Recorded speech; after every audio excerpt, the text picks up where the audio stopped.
Olá, mutantes descontroladas! Olá, mutantos descontrolados! Eu sou Otávio Fênix, esse é o Super X e hoje chegou o filme dos mutantes mais queridos do cinema que estava programado inicialmente para estrear em novembro de 2018, mas como estava rolando aquele telegotei da Disney comprar ou não a Fox, resolveram esperar um tiquinho mais e acabaram adiando para agora no meio do ano, de 2019. Muito se especulou se o atraso tinha a ver com a integração das X pessoas no universo cinematográfico Marvel, e finalmente a gente sabe que... Calma, tá com pressa? Antesmente, simbora.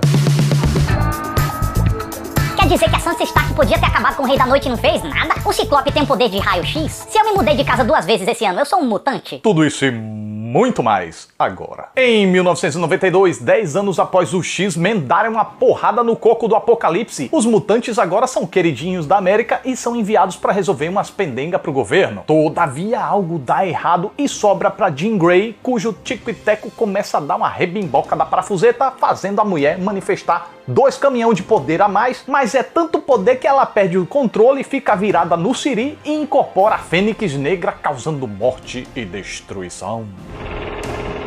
Respondendo à pergunta do início, não. X-Men Fênix Negra não tem qualquer relação com o universo do Homem Enlatado, Mr. América e companhia. Tem relação sim com o universo dos X-Men, que é aquela bagunça cronológica sem sentido que a gente já tá acostumado. E a gente acaba fazendo vista grossa por gostar dos personagens e dos filmes. Ou pelo menos de alguns. Eu mesmo não desgosto de nenhum filme de Grupo dos Mutantes. Então eu nem desgostei do primeiro, lá nos longínquos 2000, que era uma produção mais singela, por ser o precursor dessa nova leva de filmes de heróis. E além de ainda estarem testando a aposta nesse subgênero, ainda estavam também pegando jeito. Nem desgosto do último, o Apocalipse, que geral descascou, mas que este que vos fala achou de uma simplicidade divertida. E honestamente, nem foi dessa vez que eu desgostei de um filme da série. Embora o meu apreço também não tenha sido tão grande assim. Os personagens continuam cativantes, os cabeças sempre protagonizam debates e diálogos engrandecedores sobre comportamento humano e falhas sociais, num espaço agradavelmente digerível entre a alegoria e a literalidade, e o enredo chega a abordar de forma convincente temas como a supressão de traumas, a mentira usada para poupar o outro de sofrimento, a autovigilância de alguém que já sofreu discriminação e teme voltar a se tratado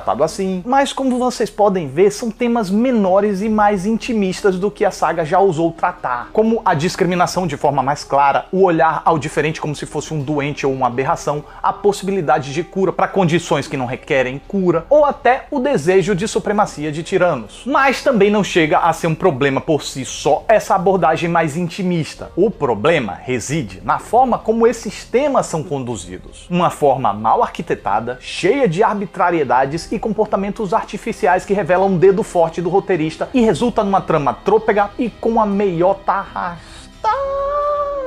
O que aconteceu por ser uma trama carente de substância de um jeito que frequentemente fica sem ter o que apresentar ou pra onde ir e precisa tacar os seus personagens pra locais aleatórios só pra dar alguma sacudida no marasmo e tentar aumentar a escala do problema, que não cresce nem com reza braba. Problema que, por mais que tenha decorrências drásticas, não consegue ser exposto de uma forma que pareça mais problemático que um mero desentendimento familiar. Tá aí, X-Men Fênix Negra parece contar a história de uma família disfuncional, com a diferença de que suas discussões acompanham a quebração dos locais onde se encontram. E essa história da Jean Grey despirocando já tinha aparecido pincelada no pano de fundo de X-Men 3, o confronto final. Agora, mesmo que seja um filme bem esculachado, eu honestamente consigo sentir muito mais lá o desequilíbrio da personagem e como apenas chegar perto dela já podia ser um atestado de morte, tamanho perigo. Aqui, essa ideia do catarro cósmico transformar a mentalidade da Jean Grey e mexer com o seu psicológico, além de trair o histórico da personagem, é um artifício jogado tão de qualquer jeito apenas para mover a trama, além de ser uma pelenguendenga executada de forma aborrecida e incoerente. O modo como ela se comporta...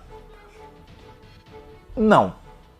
Ora ela tem um controle das faculdades mentais, ora vira uma adolescente cheia de não me toque. Ora conversa de boas, ora se irrita com tudo. E fica nesse vai não vai, fazendo com que a história mesmo não vá. Então, para destravar a história, decidem empurrá-la através de uma vilã tão sem pertencimento a essa história, que eu já tava vendo a hora da Jessica Chastain pedir licença para entrar em cena. E claro, com isso, todo o potencial de ameaça da vilã, periculosidade e qualquer resquício de identidade plantado em sua motivação, não se cumprem por serem diminuídos em detrimento da sua função principal, que é destravar a trama sempre que os mimimis da Jean Grey empacá-la. Uma pena, porque a Jessica Chastain é uma baita atriz para se desperdiçar com uma vilã tão boicotada pelo próprio roteiro. Principalmente quando este e a direção ainda fazem a mulher da vida uma parede de inexpressiva que ela tá. Além de ter diálogos tão desnecessários que...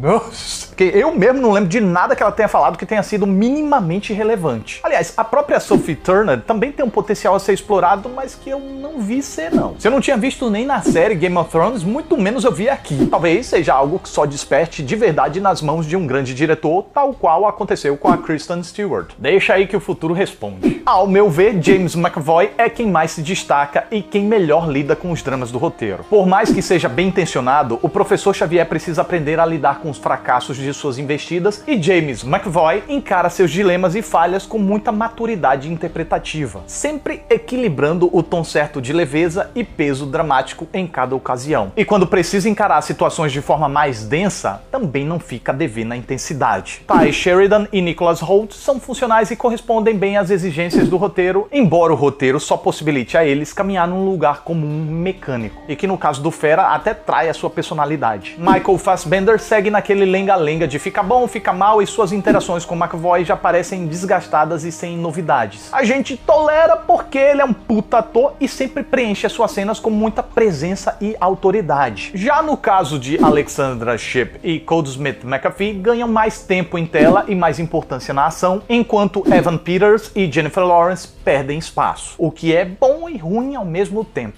Bom porque dá uma variedade no uso dos poderes na ação, e ruim pois o Mercúrio e a Mística são personagens que costumam render ótimas cenas, sejam de ação, cômicas ou dramáticas. Bom, se bem que no caso da Mística, a Jennifer Lawrence parece cada vez mais desanimada com o papel. Então, como vocês podem notar, ao meu ver, o único personagem que recebe um devido desenvolvimento é o Professor Xavier, e cujos dramas chegam a convencer em algum nível. Mérito, em maior parte, do ator. E o fato dos demais não serem tão bem cuidados é um demérito de Simon Kinberg, por seu roteiro desnutrido, e de Simon Kinberg por sua direção inexperiente. Kinberg, que estreia na direção depois de anos como roteirista, tendo inclusive alguns roteiros nessa franquia. E veja bem que eu fui preciso nessa palavra, inexperiente. Não foi ruim, nem imprudente, nem desorientada e muito menos imperita. Foi inexperiente, pois embora saiba o que fazer e como fazer, às vezes deixa escapar uma maior atenção em um determinado aspecto que se demonstrou mais necessária do que ele julgou. Um desses aspectos é o elenco, que também já vem meio problemático desde o roteiro, que também é responsabilidade dele. Um outro aspecto seria as sequências de ação, que apresentam um peculiar problema. Tá, deixa eu ser justo. Quando há um núcleo só de ação, ele se sai bem, e sabiamente consegue ressaltar uma combinação inventiva de poderes dos mutantes quando trabalham em prol de um objetivo em comum, como naquela sequência inicial no espaço, ou consegue provocar um antagonismo enervante e distinto quando combina os poderes de oponentes um contra o outro, como na cena do acampamento. Agora, quando a ação tem múltiplos focos e requer mais energia, o olhar da câmera de Kinberg, ainda que consiga empolgar, seja bem intencionado e tenha um conhecimento por trás, tem uma grande dificuldade de chegar no resultado que ele pretende. Tentando ser mais claro, as sequências procuram manter a câmera sem cortar por mais tempo, o que é bacana, utilizando movimentos de câmera para acompanhar os movimentos, o que é bacana também, mas de repente desiste, passa a cortar demais, aí ele estica um plano um pouco mais, mas usando uma câmera que balança demais, sem falar que não parece perceber que está mergulhando numa escuridão desnecessária, e o pior, tem uma geografia de cena que é um completo pandemônio. A comunhão de planos nessas cenas mais enérgicas é problemática demais. Ora por não preservar a harmonia entre eixos, ora por não preservar a sequência do movimento, quando o ideal, obviamente, seria mostrar o cara batendo na parede e caindo no chão. E com isso, a compreensão e a apreciação dessas sequências de ação é dificílima. Eu tô falando em especial daquela na rua em Nova York e aquela do trem. X-Men Fênix Negra é um novo capítulo dos mutantes que já parece chegar com a autoestima lá embaixo. Talvez seja uma sensação biruta minha, mas sabe um ar de fim de festa? Foi o que eu senti. Meio que tocando dane-se pra certas coisas, meio que sem vontade pra seguir em frente, como se qualquer esforço fosse em vão, já que agora os X-Men provavelmente vão ser incorporados no universo cinematográfico Marvel, o que vai fazer com que se troquem diretores, roteiristas, atores.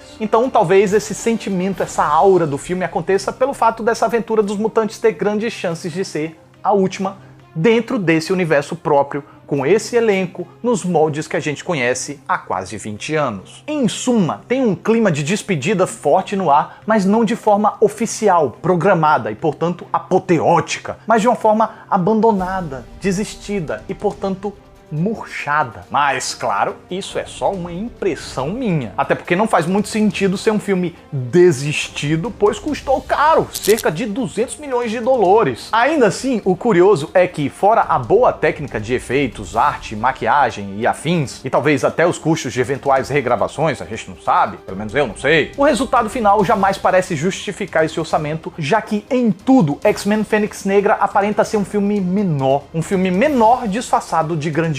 E, infelizmente, um filme menor que serve de desfecho murcho para uma grande e empolgante saga que está completando quase 20 anos.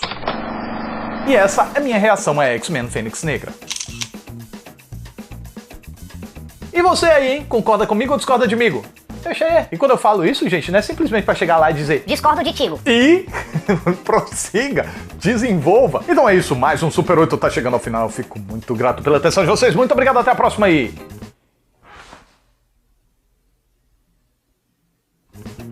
E olha só, eu sou uma fênix.